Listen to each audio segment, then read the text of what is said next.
रक्षाबंधन यह भारतीय त्योहारों में से एक महत्वपूर्ण और ऐतिहासिक त्योहार माना जाता है। रक्षाबंधन नाम सुनते ही आपके मन में आपकी प्यारी बहन का स्मरण होता है और बहन को क्या उपहार दिया जाए यह विचार आता है।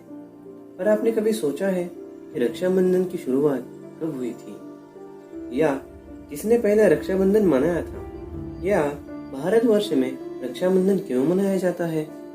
नहीं तो जानने के लिए इस वीडियो को पूरा देखिए। रक्षाबंधन का प्रारंभ पिछले 100, 200 या 1000, 2000 वर्ष से नहीं हुआ। लाखों करोड़ों वर्ष पूर्व देव और दानवों के युद्ध के समय हुआ था। भविष्य पुराण के एक उपाख्यान में बतलाया गया है कि उस समय आज के दिन ही इंद्र की पत्नी महारानी शची देवी ने वैदिक मंत्रों से अभिमंत्रित एक रक्षा सूत्र अपने पति इंद्र के हाथ में बांधकर उसे शत्रुओं से अभय बना दिया था, और इसी रक्षा सूत्र के बल पर इंद्र ने अपने शत्रुओं पर विजय प्राप्त कर ली थी। तब से प्रतिवर्ष श्रावण की पूर्णिमा को यह महान पर्व आता है और उस काल की धुंधली हुई स्मृतियों को पुनः ताजा कर चला जाता है। लाखों और करोड़ों वर्षों से हिंदू जाति इस पर्व से नवस्फूर्ति और नया बल ग्रहण कर जीवन पथ पर निरंतर बढ़ती चली जाती है। भविष्य पुराण में कहते हैं, इस पर्व पर धारण किया हुआ रक्षा सूत्र संपूर्ण रोगों तथा अशुभ कार्यों का विनाश करता है। इसे वर्ष में एक बार धारण करने से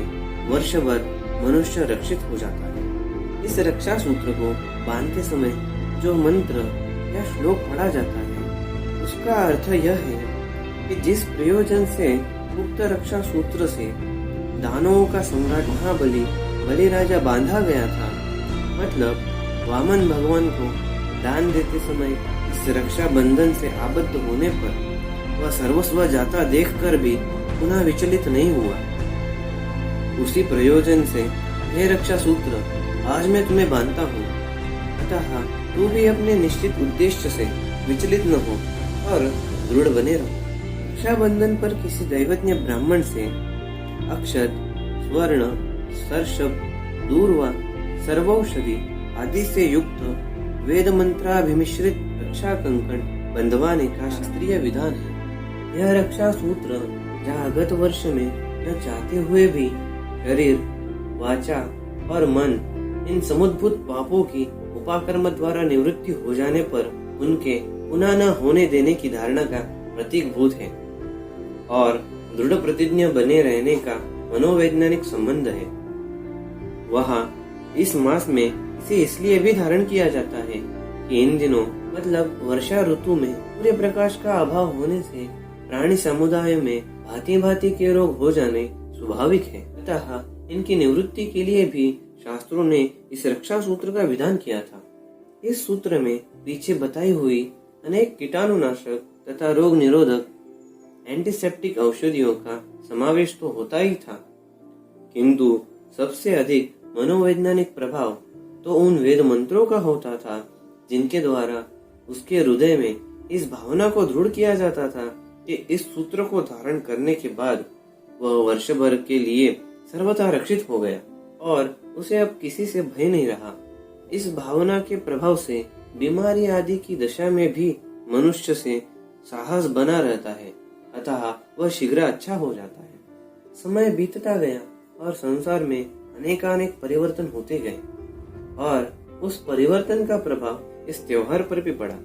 भारतवर्ष की पराधीनता के दिनों में जबकि हिंदू जाति एवं हिंदू धर्म संकट की अवस्था में से गुजर रहा था, जबकि मुगलों की दुधारी तलवार हमारी सभ्यता एवं संस्कृति का समूलोच्छेद करने के लिए हमारी माँ बहनों की लाज एवं मर्यादा को लूटने के लिए अहरनिश चल रही थी, रक्षाबंधन ने ही हिंदू जाति को एक नई प्रेरणा दी, एक नए मार्ग का संकेत दिया।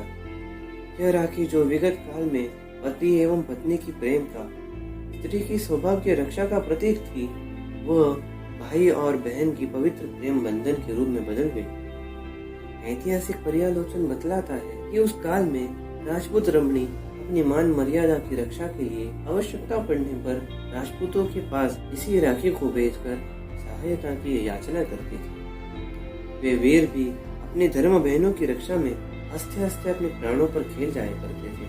राखी का यह निखरा हुआ रूप कितना निर्मल था, कितना पवित्र और कितना उज्जवल कि जिसने देखा वह मुग्ध हो गया।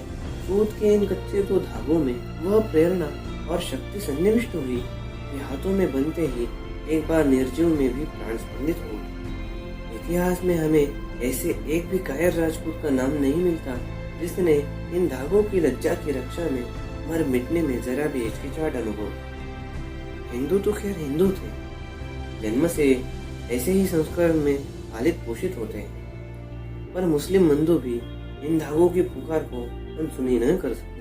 महारानी करुणावती की गाथा इतिहास प्रख्यात है।